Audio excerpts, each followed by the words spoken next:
අදත් අලුත් දවසක්. ඉතින් අද මම ටිකක් කලින් ඇවිල්ලා කෝච්චියත් හම්බුනා එනකොට කවදාවත් හම්බෙලා නැහැ.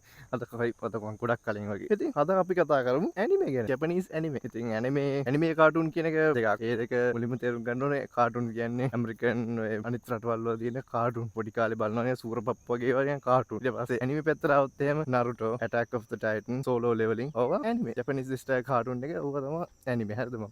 එක්ස්පර්ට් නෙමේ. ඇයි ගොඩක් කට්ටිය ඇනිමේ බලන්න මෙතන ඇත්තහි වෙලා ඉන්නේ. ඇනිමේ කතන්දර වල පොඩි වෙනසක් තියෙනවා. දැන් මට ඒක පෞද්ගලික මට ඒක දැනන විදිය තමයි ඇනිමේ වල මේ මානුෂීය හැඟීම් මාර්ධයට උලුප්පා දක්වනවා. දැන් මං ආසම ඇනිමේ එක තමයි Naruto. ඒකෙදි මට සෑහෙන්න දැනුණා එයාගේ කතන්දරේ කියන එයාගේ ජීවිත කතාව තමයි ඒක තියෙන්නේ. Naruto Shippuden. දැන් ඔය කතන්දරේ බොරුට තියෙන බොරුට මම බැලුවේ නෑ. මට නිකන් බලන් හිතෙන්නේ නෑ නිකන්. ඒක නිකන් අර ඒකේ කාටුන් ස්ටයිල් එක මට සෙට් නෑ. අනික Narutoගේ පුතාගේ කතන්දරේ තමයි පුතා තමයි බොරුට කියන්නේ. ඉතින් මම තාම ඔලු බලන්න හිත හදාගත්තේ නෑ. ඒකට Naruto කතාව ගත්තොත් එහෙම Naruto මේ සෑහෙන උත්සාහයෙන් වැඩ කරන කෙනෙක්. එයාව කවුරුත් ගණන් ගන්නේ නැහැ පොඩි කාලේ. එයා යක්ෂයෙක් වෙනින් පැත්තක දාලා ඉන්න මොකද සතෙක් ඉන්න හින්දා. කතාව බලපුවයි දන්නේ නැති. බලපු නැති අය බලන්න පුළුවන්. Naruto පොඩි කාලේ තනියම වගේ හැදුනේ. ඒ කවුරුත් එයාව ගණන් ගන්නේ නැහැ. යාළුවෝ නැහැ. යාළුවෝ කීප දෙනෙක් ඉන්නවා. ඒක ලොකු වෙද්දිත් ඒගොල්ලෝ එයාත් එක්ක හිටියා. හිනාට මතක් කරන්න ඕනේ. Naruto කවුරුත් ගණන් ගන්නේ නැහැ. හැබැයි Naruto තනියම එයා ඒ දුක දරාගෙන එයා hina වෙලා ඉන්නවා. මොන දේ වුණත් එයා හැම දෙයකටම hina වෙලා ඉන්නවා. ඒතර දේවල් ප්‍රශ්නාවත් එයා hina වෙලා ඉන්නවා. හැබැයි එයා තනියම ඉතියා ඒව ගැන කල්පනා කරලා දුක් වෙනවා. සමහර වෙලාවට පෙන්නනවා. එහෙම වෙනවා. හැබැයි එයා ඒ දුක දරාගෙන එයා කොහොම හරි දවසක එයාගේ ගමේ නායකයා වෙනවා කියලා හිතාගෙන එයා මහන්සිලා වැඩ කරලා එයාට පුළුවන් අර ක්ලෝන්ස් හදන්න. හරි. ඒක හදන්න එයා මාර try එකක් දෙනවා. තනියම try කරලා හැමෝම hina වෙනවා. කවුරුත් ඉස්සරහට කරගන්න බෑ. හැබැයි ඒක අවස්ථාවක එයා වගේ 100 ගාණක් හදනවා එකපාරටම මේ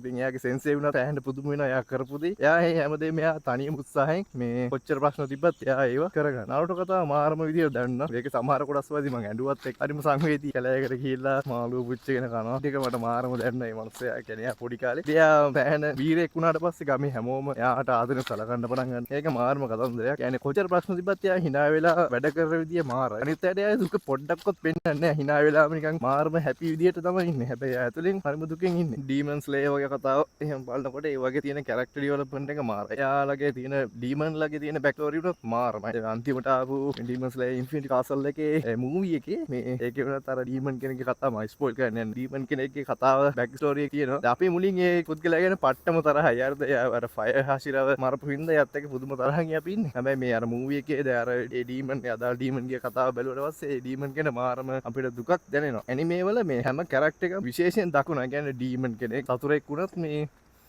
එයාලා ගැන පොඩි කතාවක් ඒකේ තියෙනවා. ඒ බෑක් ස්ටෝරි හින්දා අපි හැමෝ ඒ ඉන්න කැරක්ටර්ස් හැම කෙනෙක් ගැනම දැනගන්නවා. කතාව අන්තිම වෙනකොට අපේ තරහකාරයෝ එක තරහ නැති වෙලා යනවා. ඉතින් ඕකයි මං ඇනිමේ බලන්න ප්‍රධානම හේතුව. හැම කැරක්ටර් එකක්ම ප්‍රධාන චරිතයක් විදියට තමයි ඒවයි තියෙන්නේ.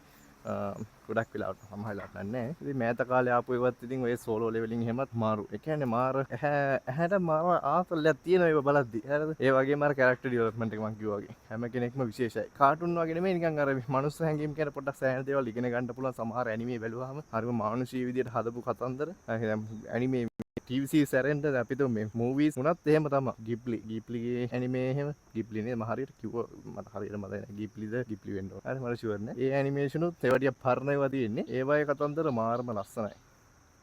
ඉතින් ඇනිමේ බලන්න හේතුව ඒක අර මගේ හදවතට ගොඩක් දැනෙන හින්දා ඒවා කතන්දර වලට ආසයි. දැන් සමහරවිට මම මුලින් හිතුවා මේ නම් වෙන බෝරින් පට්ට බෝරින් මේවනම් එනම කම්මැලි මේවනම් බල්ලා කිසි තේරුමක් නැහැ කියලා හිතෙනවා. හැබැයි බැලුවට පස්සේ හිතෙනවා ඒ මම මේක බලන්න පරක්කුනේ කියලා. ඉතින් සමහර අවස්ථාවල ඇනිමේ මට හේතු වෙලා තියෙනවා මොකක් හරි වැඩක් කරනකොට ඒකට පසුගාමී වෙන්නේ නැතුව ඒ වැඩේ ඉස්සරහට ගෙනියන්න තරම් සමහර වෙලාවට හේතු වෙලා තියෙනවා සමහර ඇනිමේ මූවිස්. ඕකයි ඉතින් ඇනිමේ වල කතන්දර ඉතින් ඔයගොල්ලොත් බලන්න. කාලනාස්ති ගන්නවා මම ඕක බලන්න කිව්වා කියලා. හරිද? වටින දෙයක් බලන්න. ඇනිමේ එකකින් උනත් ඇනිමේ කතන්දරයකින් උනත් අපිට ගන්න දෙයක් තියෙනවා. අද දවසට ඔච්චරයි. බයි.